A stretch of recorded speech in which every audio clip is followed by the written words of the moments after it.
to change all the name-calling started when Tucker was on his pier trying to catch a flounder. He noticed a man standing on the motel dock just a few yards from him. The man had a thick white mustache and Van Dyke beard and wore a blue and gold military-style jacket and cap. I wasn't there, so I didn't see him, but that's what Tucker told me. When the man waved, Tucker, being a friendly kind of kid, waved back. They struck up a conversation. The man said his name was Richard and that he was staying at the motel for a few days.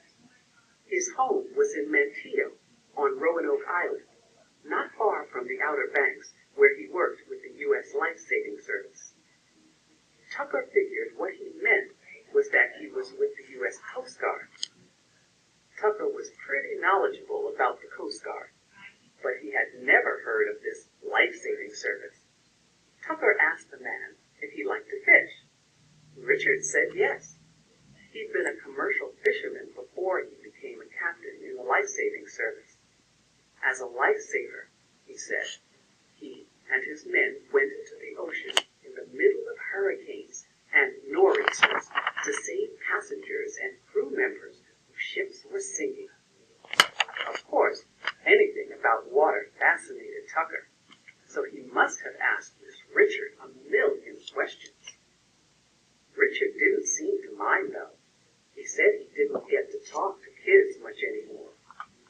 Richard said a good crewman had to be strong, an excellent swimmer, a quick thinker, and in good physical health, have good eyesight, and understand how dangerous the sea can be.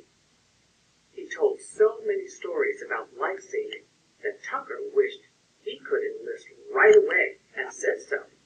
He had the right qualifications, other than being too young, of course, and too short. Richard told him it wasn't the size of a person that got the job done. It was how bad the person wanted to do it. How were those huge ships, 2 and more stories high, able to move into the Morehead City port and back out to sea? Most couldn't do it without little tugboats pushing and pulling them in, Richard said. A tugboat could bring in a ship many times its size. Richard said that Tucker would make a good tugboat and one day might even grow to be a big ship. He thanked Tucker for the conversation, said maybe they'd meet again.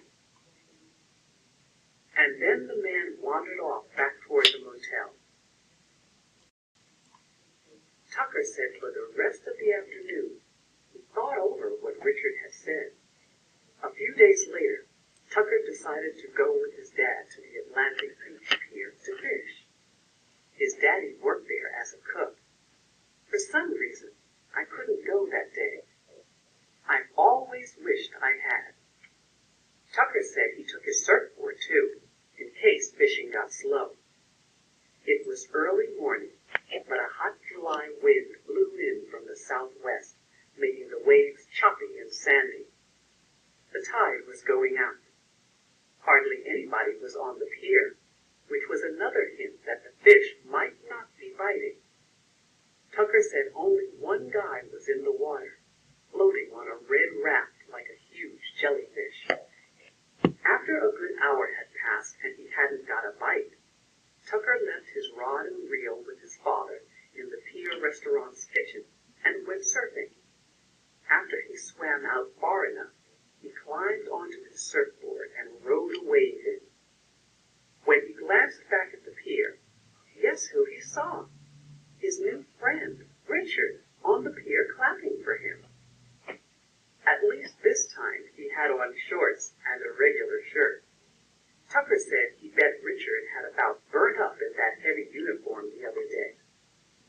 Richard hollered, "Do it, tugboat! Pull that old wave in!" Tugboat? Tucker said he frowned until he remembered Richard's story about tugboats. So he waved back and swam out to pull in another one, passing the man on the raft. The man said, "You're kind of little to be way out here, ain't you, Squirt?" Tucker just shook his head and kept going.